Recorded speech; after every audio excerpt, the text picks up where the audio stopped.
this episode, we have a short but sinister fab fact. We're learning that pods aren't always helpful in the randomizer.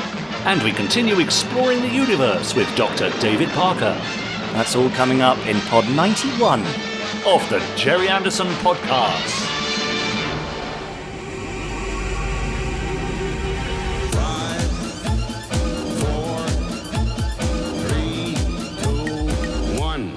Let's get started.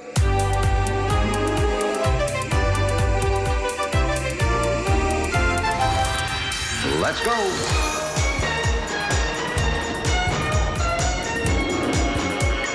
Spectrum is green. The Jerry Anderson Podcast with Jamie Anderson and Richard James.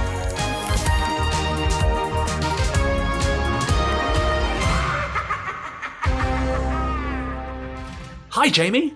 Hello, Richard James. This is Pod 91 of the Jerry Anderson Podcast. Yes, it is. We're here for the next hour and a half, talking all things Jerry Anderson, all the usual stuff. We've got news from the Jerry Anderson universe. We've got something called Fab Facts that Jamie will explain in a moment. We've got the second part of the interview with Dr. David Parker from the European Space Agency. And we've got Chris Dale's marvellous randomizer. Why would you go anywhere else for your Jerry Anderson goodness? I literally cannot think of a single reason. No. So if you are going to leave this podcast halfway through, do let us know why. Podcast at jerryanderson.co.uk. Don't ask that. Well, it might give us some Constructive informative criticism. yeah, exactly, possibly. All right. Also, this is slightly space themed, this episode. Not 1999 themed. No. 2020 themed. Obviously, we've got David Parker from ESA. Yep. Dave, as I like to call him. Yeah, all right. But also, there is some rather cool space news coming up, which you may have heard about by now, but if not, then it's going to be cool. Cool space news? Yeah! What, actual space news, like we're all going to be engulfed by a black hole? Is the moon well- moving away from the Earth's orbit? Have they found a mirror planet just like Earth, the other side of the sun? Now, the moon is moving away, isn't it? Well, it is, yes, that's true. 30 centimetres a year or something? Yeah. Maybe slightly more. Anyway, all is fine. Don't worry. Oh, phew. It's nothing disastrous. Right. If anything, it's preparing to prevent disaster, but fictional. Anyway, we will get there. Right, well, that's clear. I like to make things as clear as mud if I possibly can. Shall we go straight into this week's Fab Fact? Well, I can see you're chomping at the bit. Go I on. cannot wait. Let's do it! Now, time for this week's Fab Facts. I am so excited about this Fab Fact, Yeah, Richard, because... Well, it better be good. Well, do you know what? I think it will be good. Oh. I've just got a really good feeling about the podcast today. Okay, have you? I don't know why. It's It's probably a- completely misplaced. Yeah, it's only but- taken 91 pods to get there. Yeah. Great. I'm revving up towards tell. 100 now. Yes. Oh, right, yes. Okay, so Fab Facts works thusly. Book of Fab Facts, you shout Fab, and I stop flicking when you shout Fab and read out facts. That's it, in a nutshell. Here we go then.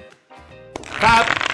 Hey. Whoa! See, I went for a quick flick, but you went for a quick Fab. Yeah. So that means we've actually ended up back in 1969 again, like we did last week. Isn't How that is that? strange? You need to. Well, either I need to flick slower and you need to shout faster, or I need to flick faster and you need to shout slower. Okay, all right, but there's always I next think, time. to make this Yeah, to get out fine. of the 60s. Yeah. Anyway, it's quite short, Richard. You'll be pleased to know. Yeah, good. You know the UFO end title music? Yes. Really sinister, Yes. sort of just. Barely music at all, is it, really? Yeah. Yes, Jamie, come on. Sorry, The fact, that's basically remember? it, though, isn't it? Yeah, the fact is that music, in inverted commas, was not composed for UFO. I thought you were going to say was not composed at all. Well, no, because it's quite clever, actually, It is, the, yeah. the music. But even cleverer is it's actually from two different sources. Right. Part of it was composed for Supercar, would you believe? Really? And the other parts were composed for Doppelganger. Oh. And it goes thusly. The first and last parts are the Doppelganger music, Okay. originally heard as the dove crash lands on the mirror Earth. Yeah. And those two bits are the bread to the lovely sandwich filling, which Yes. is the middle connecting descending element, which was from Supercar. Oh, It's a I very see. short piece composed for that. Now, why that happened, I've got no idea. I mean, I suspect something like Dad said, what are you going to do for the end theme? This opening theme's great. What are we going to do for the end? And Barry thought, well, I was thinking something like... sorry. Well, Jerry, I was thinking something Bennett just walked in. A little bit like this. Yeah. And I reckon he just went into his library of sounds and went, right, I want something kind of sinister, but it's got to have a bit of music in it. I'll just take these bits. And Dad just went, well, that's great, Barry. That's all we need. Yeah. No, I haven't actually recorded it yet. Yeah, no, that'll do. We're taking that. We'll use that. Yeah. Yeah, and I don't know that, but I feel like that's the sort of thing that could have happened. Isn't that crazy? Yes, I like that. Yeah, so Barry's stuff was reused across the Anderson shows. Stingray and Fireball stuff in Thunderbirds and beyond. But yeah, there you go. Did you know that, Fab Fact Posterons? Yeah, that's great. Enjoy that. Also, Jamie, well done for managing to get the word "thusly" into the podcast twice already. Have I done it twice? And you've never used it before. Gosh, I'm so full of excitement. Yeah, I can tell. Yeah, I'm emptying out all my thuslies. Yes. Also, that's quite a short one. Are you done with that? Because I think we've got. That's it. Okay. Well, as we've got a bit more time in our Fab Facts section, I thought perhaps we could head on over to one of our lovely listeners who sent in an audio file. This is Simpsons Clips 24 with his very own Fab Fact.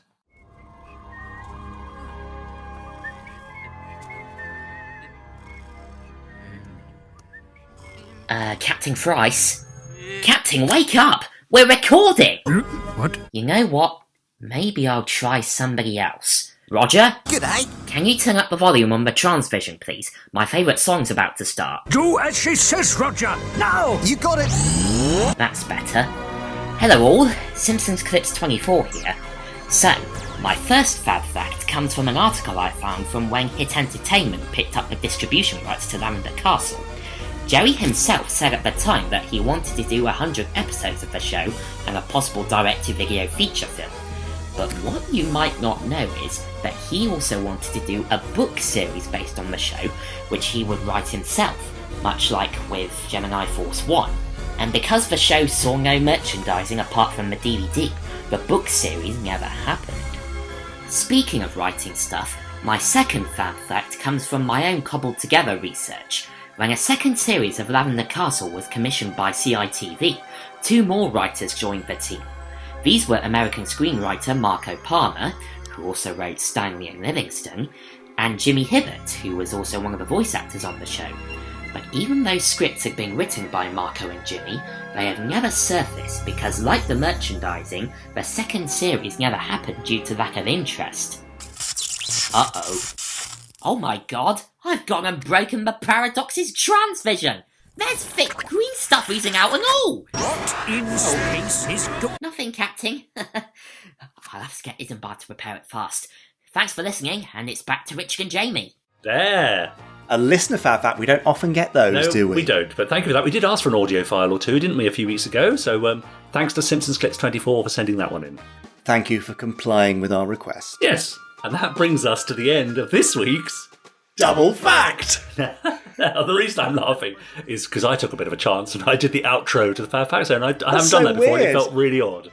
It does feel really odd. If you've got a side of the bed you sleep on and you end up having to sleep on the other side for some reason, or you end up in a single bed in a hotel or something and it all just feels a bit different. Yes, okay. I feel like that. I feel like I've been trying to write with my left hand. Okay, all right, fine. Well, you can say it next time.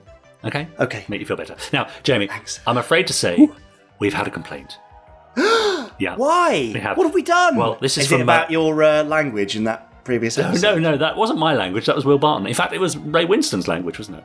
And in the previous one with the Fab Fact with Robert Vaughan and Mary Dawn Porter. Yes, that's true. Now, But it's not that. Perkins, got in touch at podcast@jerryanderson.co.uk, as many people have been, to say this. I wish to register, he says, a complaint. Uh-oh. I was doing my citizen's duty, as ever, looking out for Mr. On threats wherever I go, and spotted some suspicious activity whilst at the petrol station. I followed Destiny Angel's advice in Pod 88 and shouted, "Charge it to Spectrum," as I drove off without paying. My case comes up at Sheffield Magistrates Court next week, and I'd like to call Big Finish Productions in my defence. From Mark Perkins. Gosh. Very good. Yeah, I mean, the thing is, Mark, that defence only works after 2067. Oh, yes. So I I'm suppose it would afraid do. you're a little bit premature with that. little bit So we can't really defend you in this case. And he also got in touch to say, hi, Jamie and Richard. Well, he says, I finally made it up to date with the podcasts. I discovered them late in 2019 by accident and can't believe I've not heard of them before. Anyway, as an avid Jerry Anderson fan and a bit OCD with a lot of things, I had to listen from Pod 1 and heard them blossom into their current form.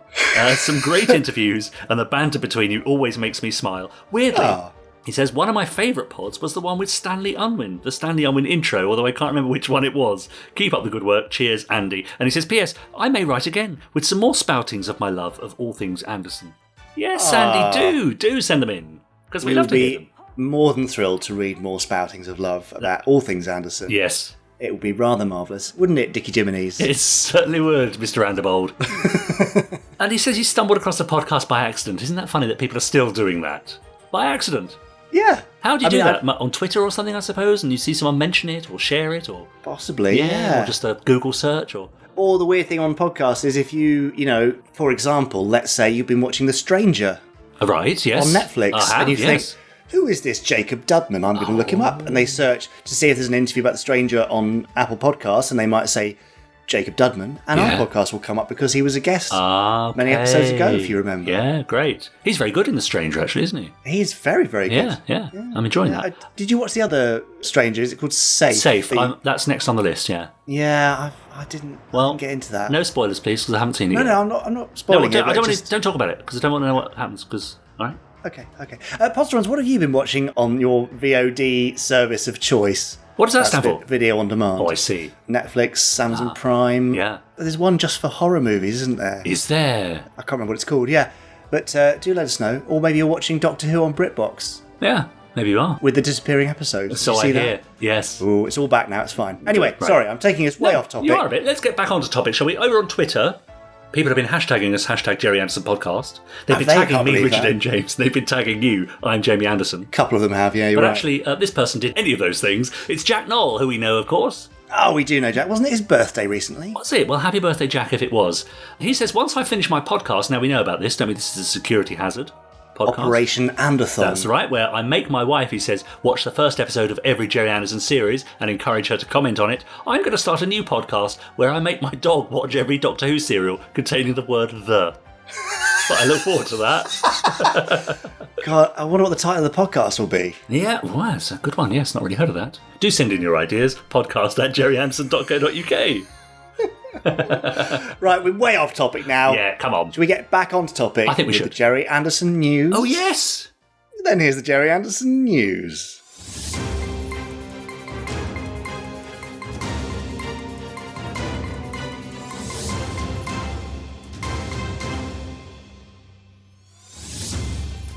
News. Jamie! Yeah, because you stole my Fab Facts outro, so... Oh, that's so unfair. Take that. Okay. You can't see Podsterons, but I just wagged my finger at Richard in a really maternal way. Yes, you did. You're doing a very naughty boy, Richard James. I'm sorry. Anyway, look, it was my birthday last week. Was it? Well, yeah, on the 1st of March. I mean, it's been and gone now, Richard. Don't I see. About that. Yeah, but I didn't know that. I thought, on reflection, that, birthday presents are something that one quite enjoys. And, right.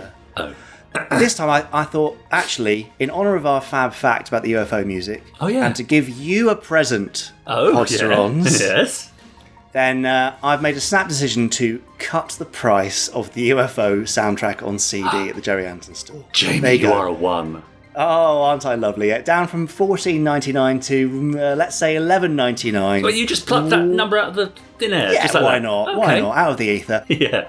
So, yes, if you want to grab it while stocks last, it's not an endless print run. They're not going to keep generating more and more and more. So at some point, Silver Screen will just say, that's it, we're out of stock. Right. So why not grab it at a bargain price? Absolutely. And happy birthday to you, Jamie. And I'm sorry I didn't send you anything, but I was busy doing It's that. been and gone now.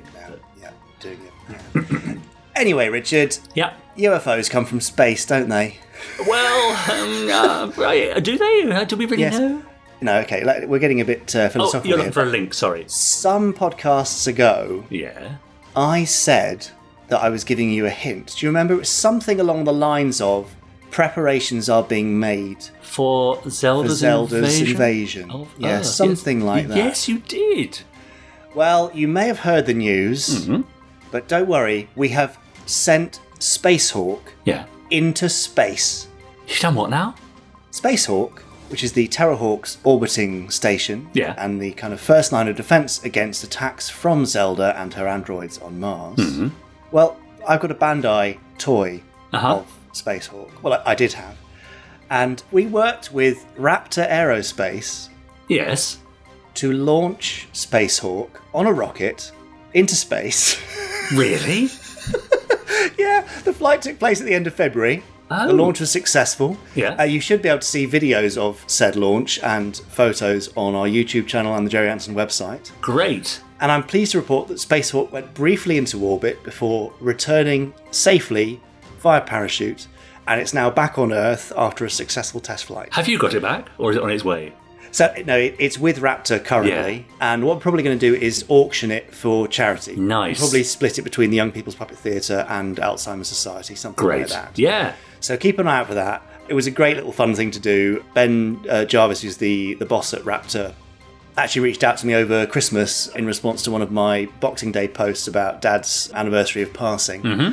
And yeah, it all Amazing. sprung from that. Bizarre. I mean, literally on Boxing Day, I think, I was messaging back and forth with Ben. He was like, we're doing a rocket launch. Have you got anything you want to send up? I was like, well, it's 2020. How about Spacehawk? Oh, I love Terrahawks. Great. It's crazy how these things happen, Yeah, isn't that's it? brilliant. That's Yeah. very nice. So there you go. Go and check out that those videos and bits and pieces. Some lovely, lovely high-def footage looking straight down the barrel of the rocket as it spirals up Crikey. into the sky. Just beautiful stuff. And the thing is, Jamie, wouldn't your dad love that?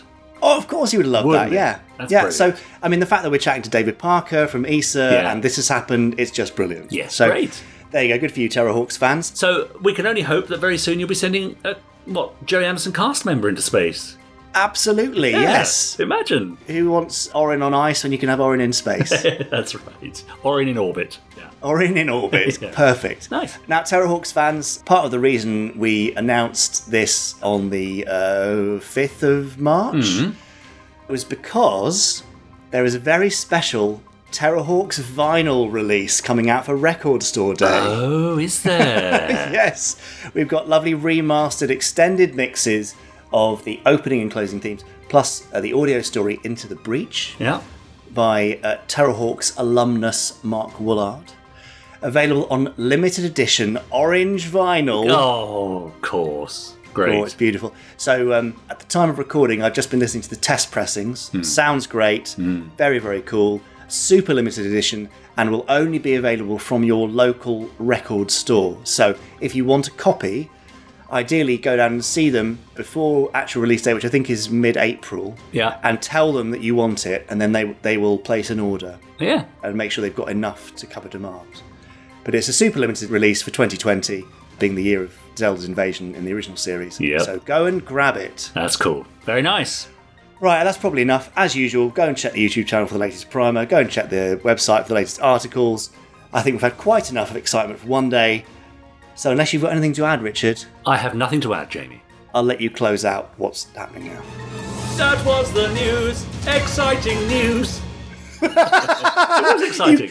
You couldn't even keep a straight face to say exciting news, could you? That's Goodness very me. good. I like that. Now, listeners at home, have you yet subscribed to us on whichever platform you're listening to us on? Have you?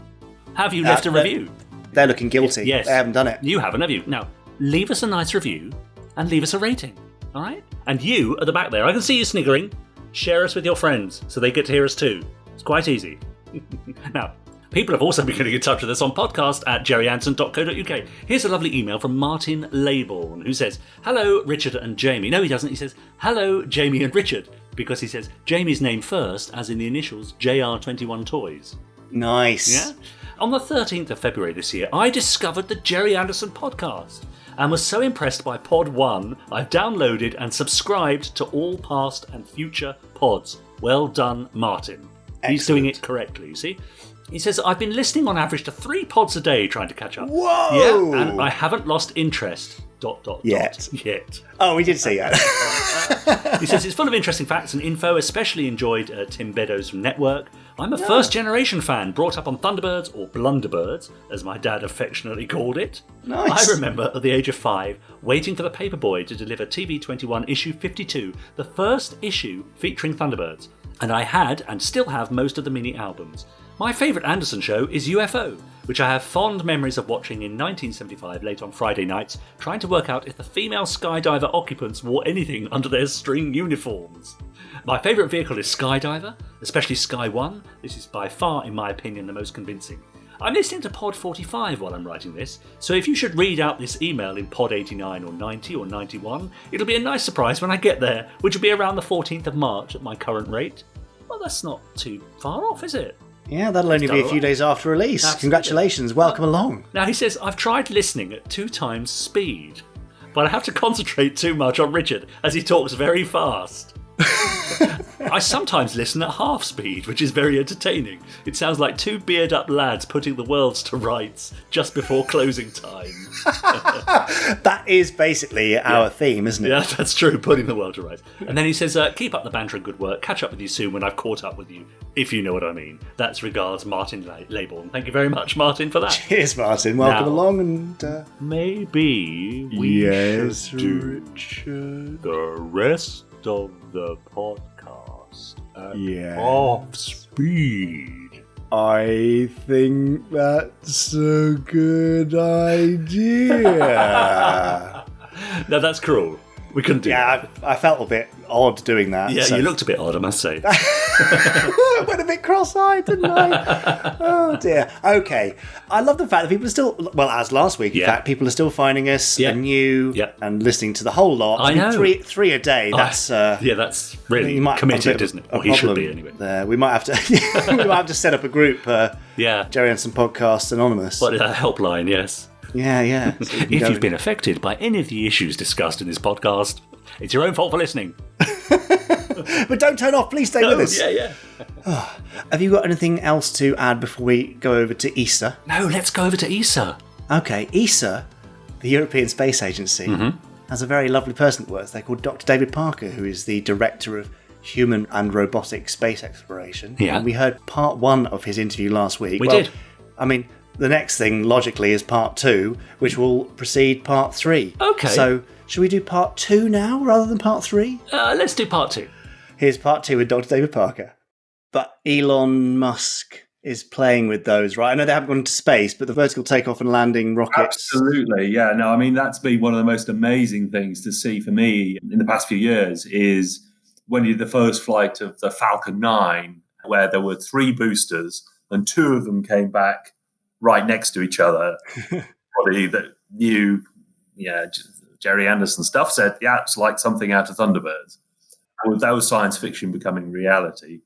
And there are people working on ideas, amazing spacecraft that could take off from a runway and go straight into space. Something more like sort of Zero X out of, Thunderbirds Our Go, which is still the most, again, elaborately complicated thing you've ever seen. So, there's always, I can't help seeing the parallels all the time in the real world of what's going on in the world. Yeah. More and more of it is coming true. I mean, is there anything from Thunderbirds that you think is outside the realms of possibility in terms of what they were doing with flight and space? There's always some bits of script that must have got through the script editor that make me laugh. There's one of the episodes, is it Red Arrow, where there's some fighter aircraft that's supposed to be capable of speeds of accelerated light. What does that mean? His light has a fixed speed. So what accelerated light is, I don't know. So that's a great quote. But going to Mars is still our biggest challenge. And so however we do that, the Zero X spacecraft they switch to a kind of electric propulsion as soon as it's taken off and gone into orbit. And that's exactly what we're doing now. We're about to start building the first spacecraft to go to Mars and come back again, the first robotic spacecraft, Mars Sample Return, we call it. And that will have electric propulsion as well as rocket engines. And it'll be a long voyage there and a long voyage back. So, we'll eventually catch up with Jerry Anderson. Maybe by 2065 if we're lucky. We've got a few years to Wouldn't go, that be nice? Hopefully no rock snakes on Mars, though. And beyond the realms of Thunderbirds, David, were there other Anderson shows? I mean, Joe 90, which I am not a great fan of. And, you know, your dad saying, you're getting a bit old for this. I mean, I had that with Doctor Who when I was a kid. Dad said that to me.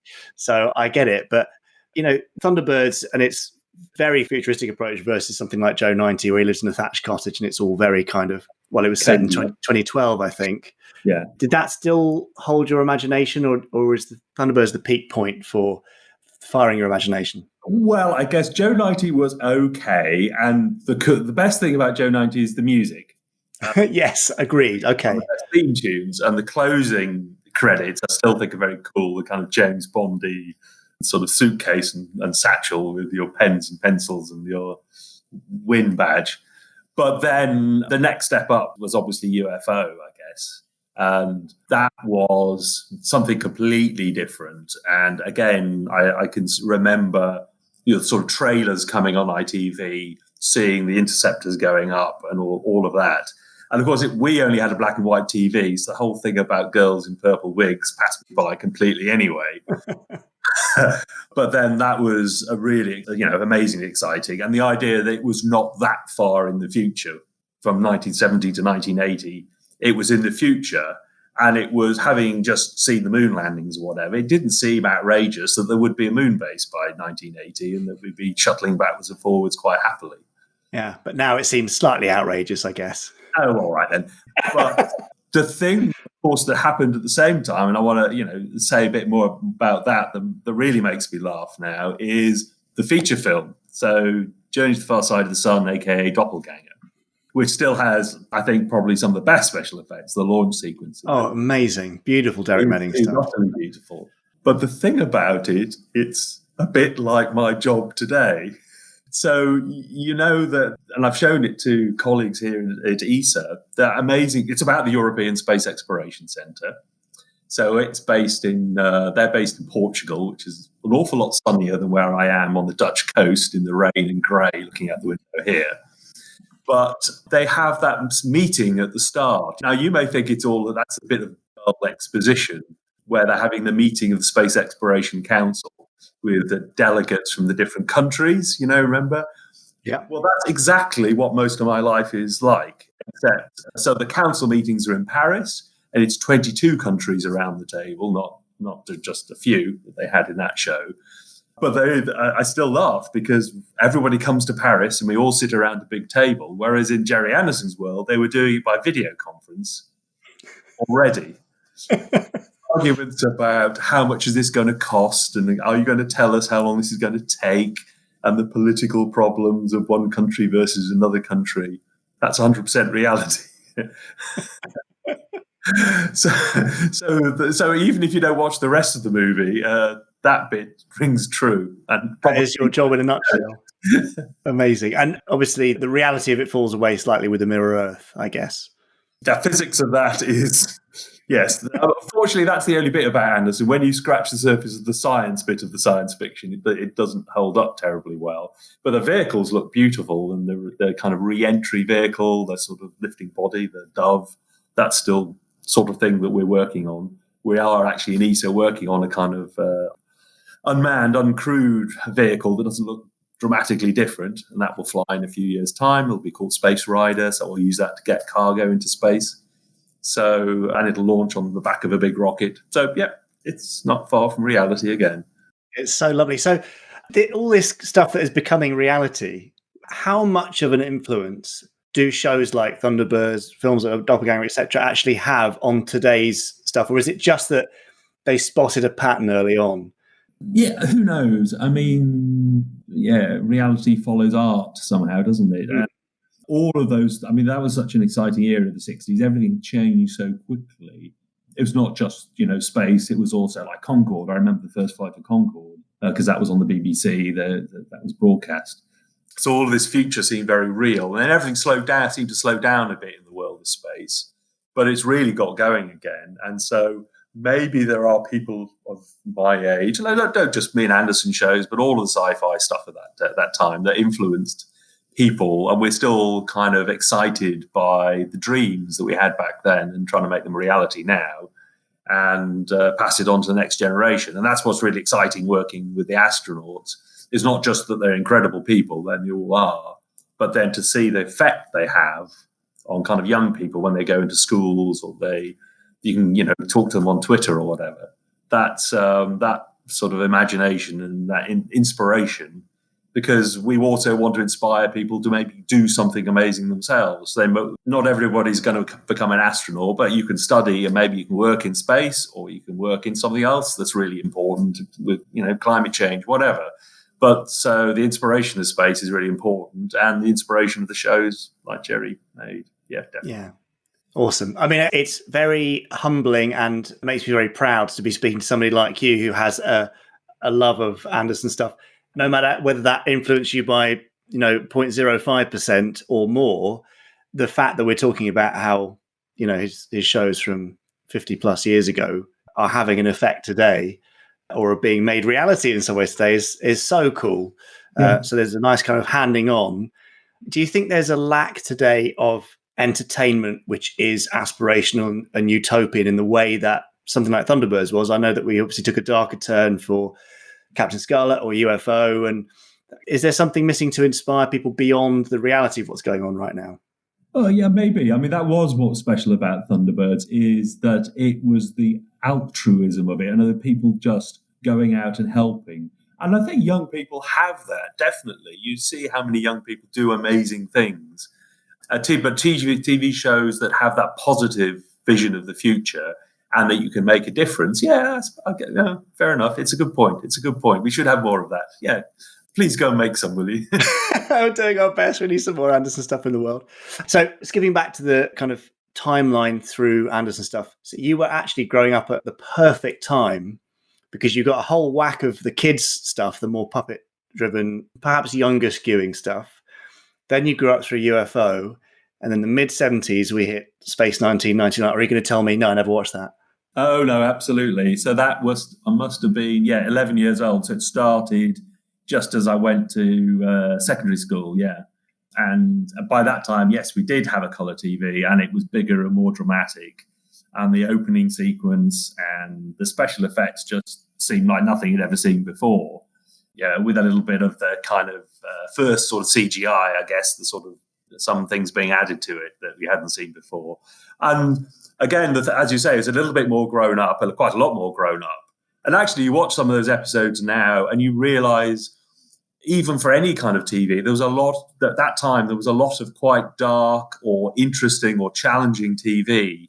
There was other series like Doomwatch, which was about the threats coming from environmental change, even there. And of course, Space 1999, the dangers of what handling nuclear waste and all of that. And then off you go into the universe. And that's when, again, the physics gets a bit dodgy. Every week you just rock up at another solar system and just go past slow enough to be able to find out who's there. But and by that time, Derek Meddings, I guess, did Derek Meddings do the Eagle? Yeah, I'm not sure. It was Brian Johnson by then. Derek had moved on to Bond. Yeah, exactly. So the Eagle still looks like a spacecraft that is just about possible or is realistic. And so that's what I have a model of an Eagle on my desk. And you're amazing how many people come in and say, "Oh, I had one of those. Is it an Airfix one, or is it the Dick one, which was strangely green for some reason?" Didn't, but somebody brought it for me as a birthday present. So yeah, that's definitely takes pride of place now. And what I liked about that, of course, was having the professor, having, the smart guy, the thoughtful guy played by Barry Morse, as not just the superhero kind of John Koenig dashing around being impressive, but also somebody with a bit of thoughtfulness, trying to make sense of the aliens, trying to understand the aliens. But that was a positive message as well. Yeah. No, Victor Bergman, I always found to be such an important character in that show. And as a kid who loved Doctor Who, he was Space 1999's Doctor, basically, the smart, philosophical, thoughtful, always maybe has a solution, but, never over promises. Yeah, that's right. Dare I ask if you carried watching into series 2 when a bit more rubber monstery? Yeah, that was a bit rubber monstery, wasn't it? I guess so. The whole Maya thing of the sort of shapeshifter goes into the kind of fantasy stuff, and I still don't really that fond of the kind of fantasy superhero kind of thing, because by that time, I guess on TV, we sort of not long later, we had kind of Wonder Woman turning up and things like that. So probably not quite as solid, and the music wasn't the same. It didn't have the Barry Gray music, but it has its place, and there are one or two, there are a few good episodes in there. Few and far between, maybe. It's definitely less popular, and there's very few people that say they prefer it. The closest we've had to somebody saying they prefer it was they would actually like to see a combination of the two, like a year 1.5, essentially. Okay. Yeah, you could put the bits together. And it was always a bit strange why drifting through outer space, trying to survive, you do a major kind of revamp and a refashion of all the costumes. You wouldn't think that was the highest priority when you're trying to survive in deep space. Yeah, we need to brighten things up around here. Let's get some more colour on the jackets. Yeah, an interesting move. What a lovely chap. Yes, Dave. Isn't he inspiring? Yeah. Good old Dave is well inspiring. Yeah. No, that's great. We do love it, don't we? People in IRL, as they say over on Twitter, who've been inspired by the Gerry Anderson universe and take that forward into their field of work. That's just brilliant. We love all that. Yes, so we've kind of covered a lot of the Gerry Anderson shows and why David enjoyed them so much. Next week we'll get on to stuff like what is going on in the real world in terms of the most exciting stuff happening in space science in the next few years. Yeah. It is very exciting. So you won't want to miss that. No. And I feel like I really want to do a follow-up with David Parker. Maybe we could watch like a space-themed episode of Thunderbirds, like Sunprobe or something. And have like a real-time...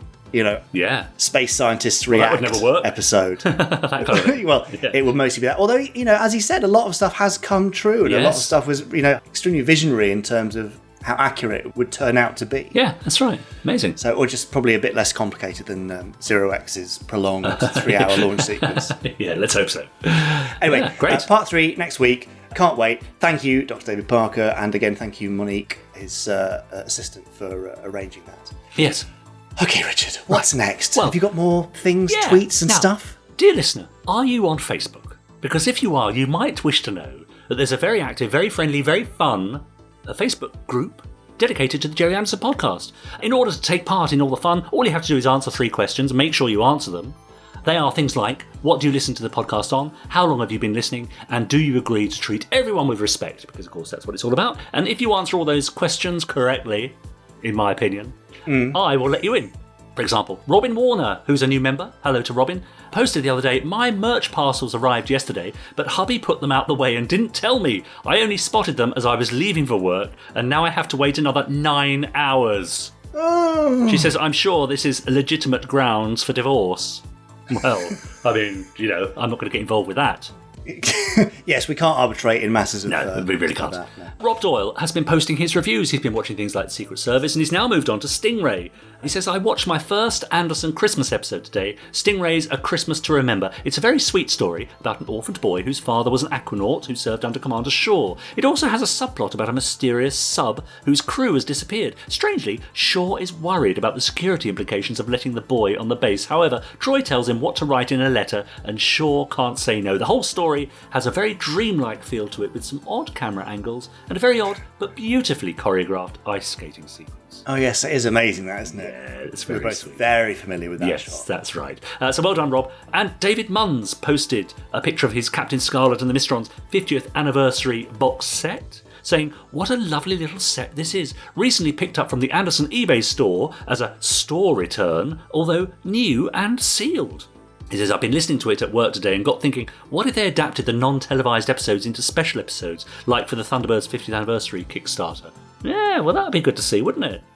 Would be. Yeah, I'm not going to do it. You never know. You going to do it? No, someone else needs to do that. But Yeah, that's exactly. A great idea. So yes, lots of lovely things on the Gerry Anderson eBay store I've been noticing. Yes. Knockdown prices. Yes, Richard, Amazing. great plug there. Well, I mean, everything from pin badges to hoodies to alarm clocks to those strange Parker Flexi doll things. Yeah, Captain Scarlet socks. Yes, CDs, soundtracks, all sorts. Yeah. Although most of those have gone now, but Of do course. go along and have a look. ebay.co.uk/USR/Anderson Entertainment, all one word. Lovely. And all one breath. Under one breath, yes. Now, while I catch my breath, Yes?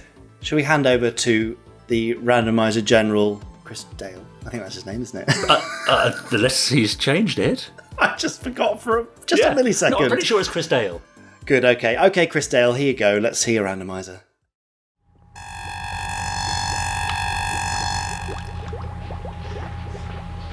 Did you score anything? No, 0. I don't even know how to open it. Well, in the meantime, move over and let an expert take a look. You? Him. Oh, you found it. Oh, thank you so much for looking after the randomizer for me. I can't... what's this? Has someone been making modifications? Oh, no. He's just going back to the drawing board. Pilot. Tony, you seem to have turned the randomizer into another beer brewing machine. Yeah, it's a hobby of mine. Yes, I know, but that's not what this is meant to be. It's just meant to show old Jerry Anderson episodes. This small panel, now, that could be a screen. Yes, exactly, Alan. Thank you. How about opening it? I think you can at least show us how to do that. Oh, you don't need to open it, Tony. You just press the big red button right there. See? Oh, God, that's turned the beer dispenser on as well. Mm-hmm. How about a song? Well, it appears to be the only way to get a selection made today, so... Well, all right. Well? Oh, I think my stomach just handed its resignation in. No, your problem. No sense of adventure. Oh, there's a difference between adventure and stupidity. And speaking of, today's episode is going to give us a bit of both. We're heading back to Lavender Castle. Oh, you're starting that again, huh? Yes. Here's Flower Power. I'm going to go find Maya. If I'm going to be insulted, I want it done by an expert. Lavender Castle. A place of legend, fabled right across the universe.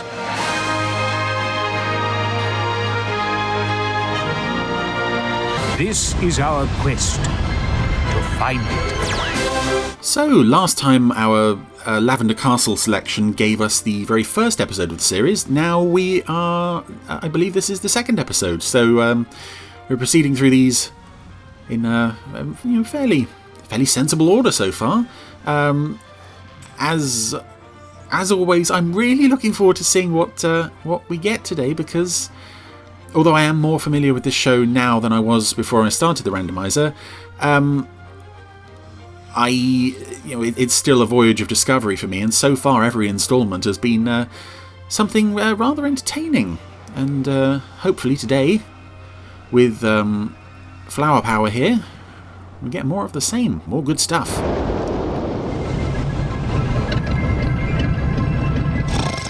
I'm going to presume that there's sort of no real direct follow-on from the first episode, though. I'm picking up a distress call, Cap. Oh, I recognise that noise. Anybody who grew up playing GoldenEye 64 in the 90s should recognise that noise. That noise means that lots of guards are going to be coming, and it's basically game over. Turn right. Somewhere between a little and a lot. What? Towards that distant planet. It's called the Dragon's Planet. Oh, that sounds safe. Yeah, we've got a distress call. Want to go? Someone down there is in trouble. We've got to go. Starting. That's part of our quest to find Lavender Castle. We must answer all distress calls. Just go with it. What are they, Captain? Them's dragons, them are. Can't, Sproggle. They're not dragons. They're plants. Oh, they look like skulls. Of course. Sproggle, where's... And this is all CGI, which is pretty good. I think generally the space CGI is possibly stronger than this planet CGI. Lot to the right. A huge lot to the right. Oh, yeah, one of the plants is opening, by the look of things. Keep going. Oh, it's got something inside it.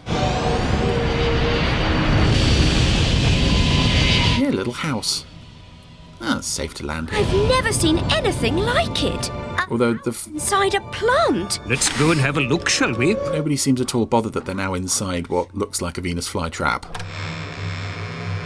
We'll go investigate this house. And inside... Kamala. Ah, it's a frail old lady. How long have you been like this? I don't know, my dear. When you're on your own, time plays all sorts of tricks. Well, you're not on your own anymore. Yeah. Draw the curtains. Everybody's here to look after this old lady, who Cannot. looks suspiciously like the old lady that Dr. Aegon demonstrated he could turn into at the end of the first episode. Sproggle don't like this place. Which the Paradox crew, basically all of them saw, so I'm not sure why they are falling for this. Sick, but her heart is strong, almost like a man's. Ah, just hide that medallion. You've been so kind, and yet you've come too late. Please bring in your crew. Captain Thrice is sure this is all ringing a bell. Me very happy. Oh, they've animated the old lady figure to be trembling like a real old lady might. That's a neat touch. They didn't need to do that because the performance is strong enough on its own, but... And Elsie, you will all make perfect slaves. Oh, this doesn't sound too good. It was Dr. Aegon all along. Who could have figured it? And that, yep, he's locked the doors. Nobody's getting out. Oh, my lad. There's no escaping this time. And as for you, Mr.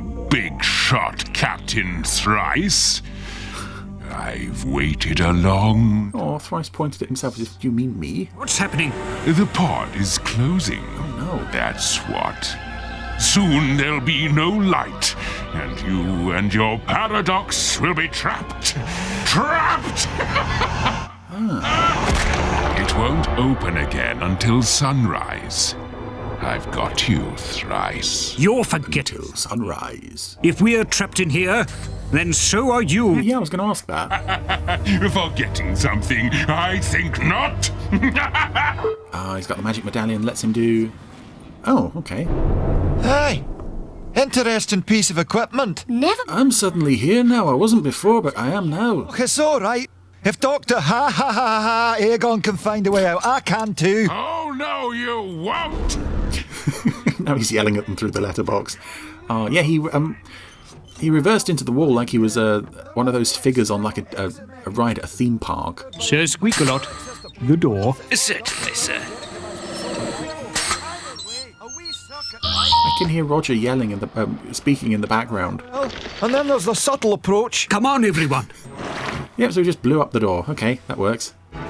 Coming, Master. There's good old Trump. Is the dock station on its way? It is. It is. Which is the only place you can reliably ever find the words good old and Trump. Let me sum up the situation. We are screwed. Big time. Flower pod.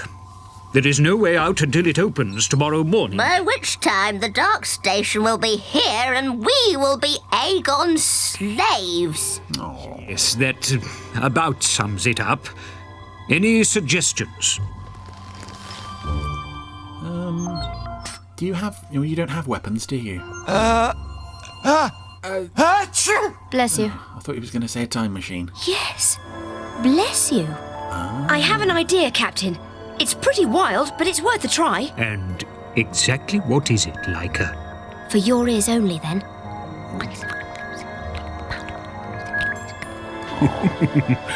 Well, some lovely lovely expression animation on Thrice's face there as well. His eyes were widening and his his eyebrows were moving with them, and the show is so sweet. Leica's now trying to figure out how she can carry out this plan she's hatched. Of course. Dragon's planet. Oh. Aegon's planet. Oh, I'm annoyed at myself I didn't twig that. Oh. Yeah, the Dark Station is getting closer. No use. I can't remember the final ingredient. And it's 5 a.m. Not looking good. Oh. Lavender Castle. Now emanating out of Walking Stick's base. Now I remember. Squeaky, fetch me that bottle.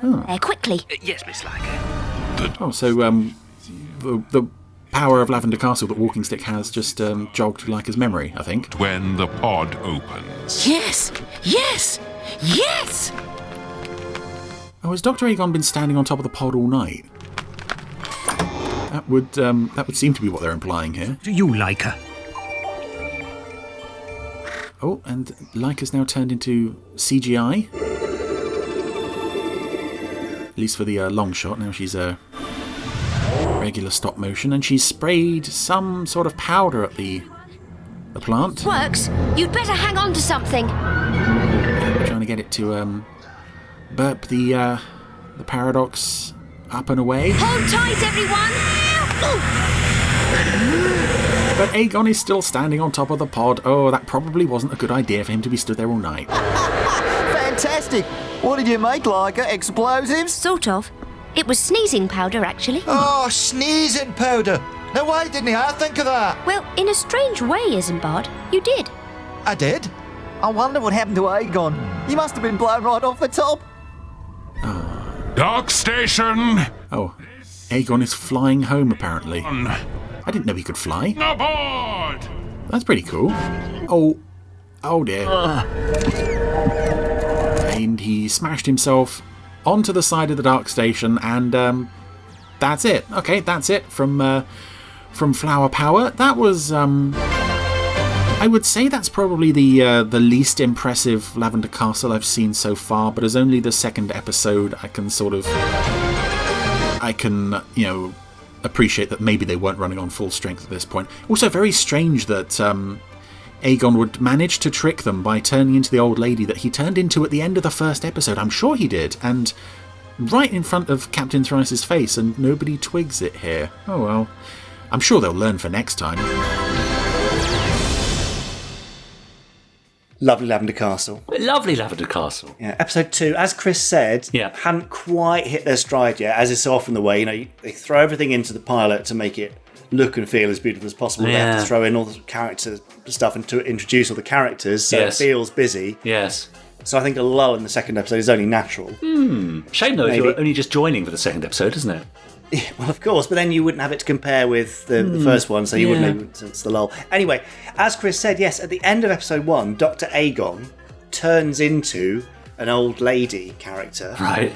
And then it just so happens that an old lady sends out a distress call, which the Paradox answers, and they're like, no, never seen this old lady before in my life. Right. And she turns out to be Dr. Aegon again.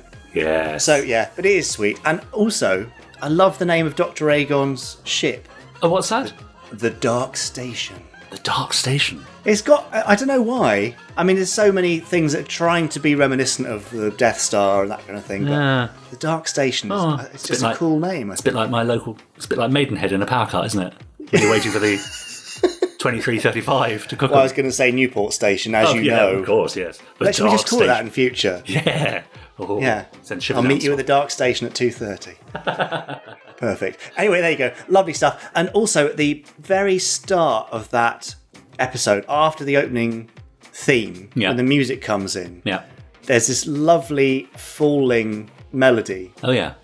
Which is part of an extended version of the theme which Crispin Morel put together, which is really beautiful. I must try and find a way for us to get that out there. Oh, yeah, lovely. It's sort of a kind of mini suite of the Lavender Castle theme, and it's just lovely. Make me feel hungry now. Sorry about Quite that. fancy a mini suite. I'm feeling like a sit down. Yeah, no, that's really nice. So I wonder what will be next in the randomizer. Well, Richard, we won't ever know because it's random. Until I tell you what we've been lacking of late, though. We need an episode of Space Precinct for me to talk about. We do, Don't we? yes. So you can remember things about it and tell us the things. Yeah, that's right. Come on, Chris. I don't know if you know, listeners, but Richard was actually in Space Precinct as Officer Oron. Yeah, that's in the French translation, I think. Yeah. I don't know what that'd be. A gendarme d'espace or something. Probably not that. Cochon d'espace. No, that's not. That's the Muppets thing, isn't it? I'm not being in space. You weren't being rude. No, not at all. No. Anyway, let's hope for some Space Precinct very, very soon. Yeah. We've made it, Richard. Have we?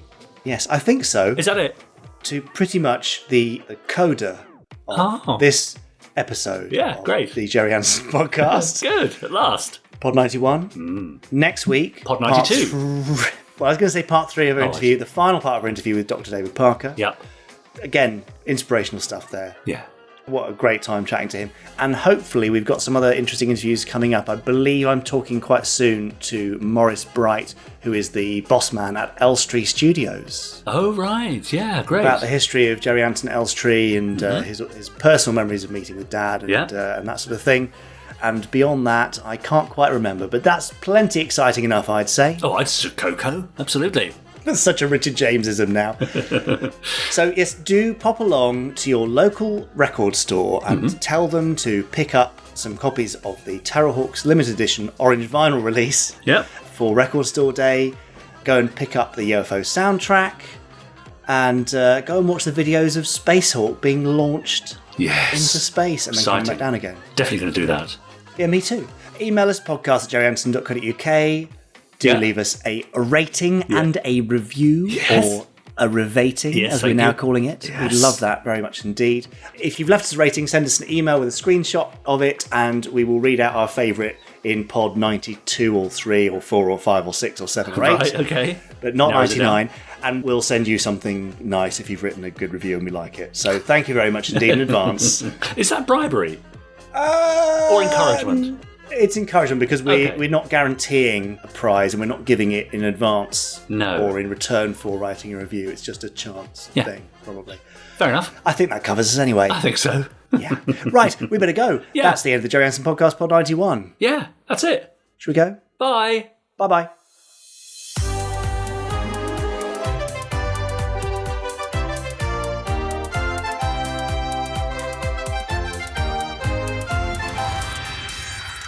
Stage 1 complete. Let's go.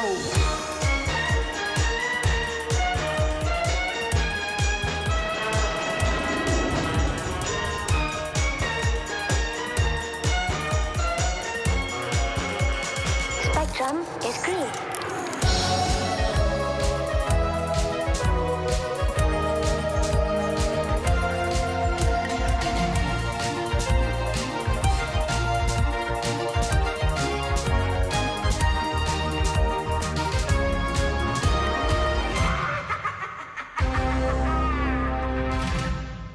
Now, Jamie, do you think we had a lull in our second episode? I think we probably had a 90 podcast lull. I don't know. Well, it was early days, wasn't it? I don't listen back to anything before pod 60, I think, now. Really? No, it all just seems so long ago. Yes. I had a full head of hair. Yes, that's right, yes. You I was know. celebrating my 30th birthday. Yeah, I was going to say your kiddies were just little nippers. It were. Yeah, it's a long time ago, wasn't it? Yeah. But how things have changed. I mean, things have come and gone, haven't they? That's the extraordinary thing. But there was no Fab Facts in the beginning. No. And then we It's had bizarre, isn't it? Then we had Quickfire 5, that came and went. Plot of Peril, that came and went. Yeah, it Isn't did. it? Was there anything else? I just can't remember. Top 5 tweets. Do you remember when I used to do that? Oh, yeah, so we had a countdown, didn't we? did, yeah. Goodness me. God. If any Podstrons are still listening, Oh, and yeah. there's any element you'd like to see resurrected, retro-metabolized, Oh, if very you will, good. then email us podcast@jerryanderson.co.uk with the subject line, Retro Metabolism Request. If you don't have that exact subject line, we will not be able to enact your request, and we'll have a look. We'll have a think, won't we? Look forward to seeing them. Okay, right, I better go. You better go. Off you go. Bye. Bye. You have been listening to the Jerry Anderson Podcast. Wasn't it fun?